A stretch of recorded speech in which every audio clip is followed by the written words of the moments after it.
जय शिवराय मित्रांनो खरीप हंगाम 2026 मध्ये केंद्र शासनाच्या DCSMH या ऍप्लिकेशनच्या माध्यमातून 15 जुलै 2026 पासून ई पीक पाहणीची प्रक्रिया ही सुरू केल्या जाणार आहेत. याच्यासाठीच्या पूर्व प्रक्रिया आता राज्यामध्ये सुरू करण्यात देखील आल्या आहेत. आपण एप्रिल मध्ये एक अपडेट पाहिलं होतं. राज्य शासनाच्या एक GR काढून केंद्र शासनाच्या या नवीन ऍपद्वारे राज्यात 100% ई पीक पाहणी करण्याचा निर्देश दिले होते. आता प्रत्येक विभागाला जबाबदाऱ्या वाटून देण्यात आलेल्या आहेत. यामध्ये मास्टर ट्रेनिंग आणि जिल्हास्तरीय ट्रेनिंग या प्रक्रिया जोरदार पद्धतीने देखील सुरुवात झाली आहे. आता सर्वात महत्त्वाची बातमी म्हणजेच यावर्षी 15 जुलै पासून ई पीक पाहणी सहाय्यकांच्या माध्यमातून ही प्रक्रिया पार पडेल. राज्यामध्ये महिला व बचत गटातील सदस्यांची या कामी पीक पाहणी सहाय्यक म्हणून नेमणूक देखील केली जात आहे. त्याचसोबत जुन्या सहाय्यकांची या प्रक्रियेत मदत देखील घेतली जाणार आहे.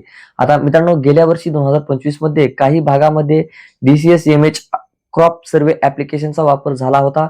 तेव्हा आलेल्या अडचणी दूर करून आता या सुधारित ऍपमध्ये देखील एक नवीन बदल करण्यात आलेला आहे. पिकांच्या लोकेशनची ॲक्युरेसी वाढवता आलेली आहेत. सर्वे नंबर, मुख्य सेंटर पासूनचे अंतर आता कमी करण्यात देखील आलेले आहेत. आणि या सर्वात महत्त्वाची म्हणजेच ऑफलाईन पद्धतीने फोटो घेऊन नंतर नेटवर्क आल्यानंतर त्यामध्ये ऑनलाईन अपलोड करण्याची सुविधा देखील देण्यात आली असून महसूल मंत्र्यांनी याबाबत स्पष्ट सूचना देखील दिलेल्या आहेत.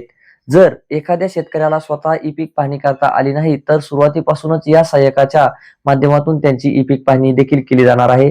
आणि या नवीन तरतुदीमुळे आता शेतकऱ्यांना आणि सरकारला ही प्रक्रिया अत्यंत सहजपणे पार पाडता येणार देखील आहेत. आता केंद्र शासनाच्या ॲग्रिस्टेक अंतर्गत पिकांच्या लागवडीचा